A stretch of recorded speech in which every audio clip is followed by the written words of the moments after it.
Chez l'État, mode, économie d'énergie, c'est pas le cas. Mon nom est Simzo Hanza, je suis un auteur de fiction à la base et puis je fais également un travail visuel que je considère comme une extension de mon travail de fiction. Et là, j'ai été invité à l'IMERA pour présenter donc une partie d'un mémorial fictionnel que j'ai intitulé Mémorial improbable. Et donc le travail musical est un élément, ou plutôt un prototype pour ce mémorial.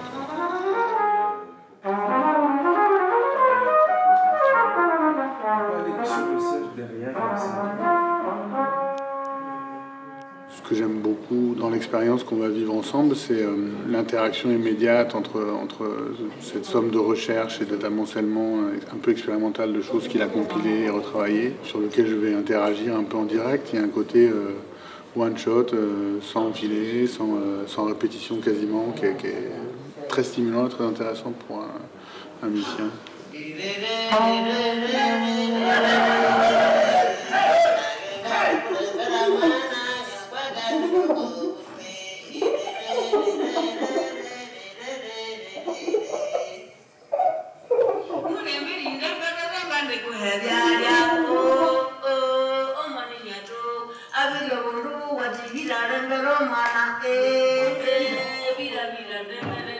Je voudrais dire un mot sur Simzo. C'est un homme qui était né à Goma, dans les zones de guerre, et petit à petit, il s'est trouvé à Kinshasa.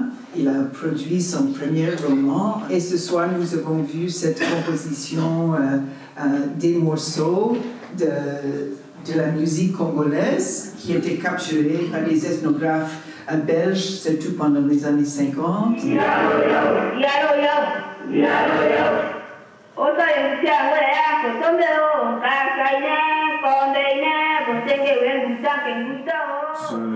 projet qui s'appelle Le chant ininterrompu pour la ville est en fait un projet sur les violences de l'extractivisme au Congo.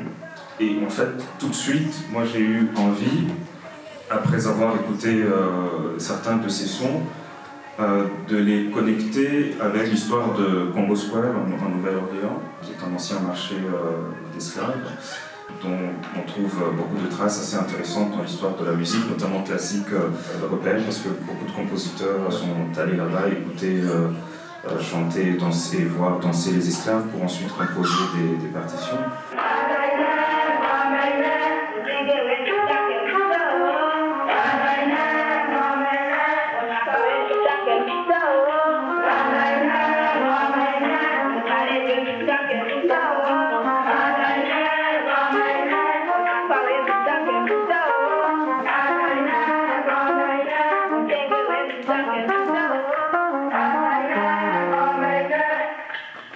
Après, je voulais connecter ça aussi à toute la musique afro-diasporique des Amériques et à toutes les influences que cela a eu par la suite sur des pratiques beaucoup plus modernes, notamment dans beaucoup de contextes urbains aujourd'hui.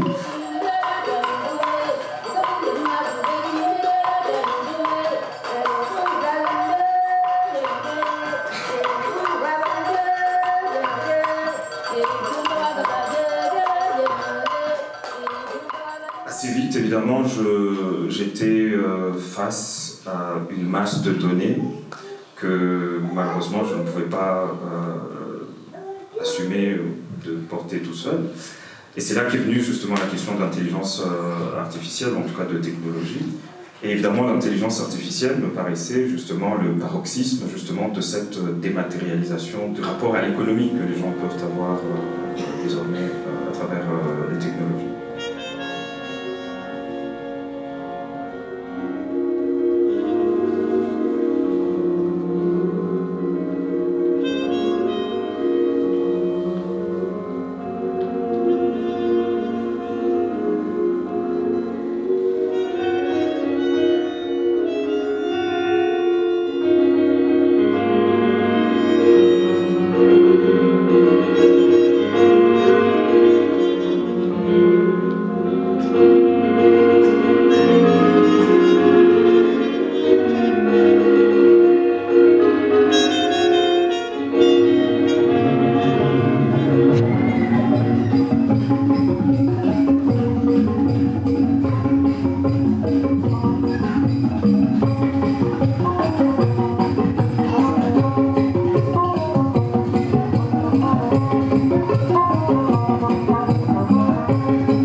prochaine étape, c'est que je vais clairement continuer à construire des prototypes. Pour ce projet en particulier, il s'agit de travailler sur une forme technique qui va permettre ce qui, à mon sens, est essentiel pour ce projet, c'est-à-dire établir des interactions dans n'importe quel type d'espace avec des musiciens, sans plus que je ne sois là ou que quelqu'un d'autre ne soit là pour manipuler les sons.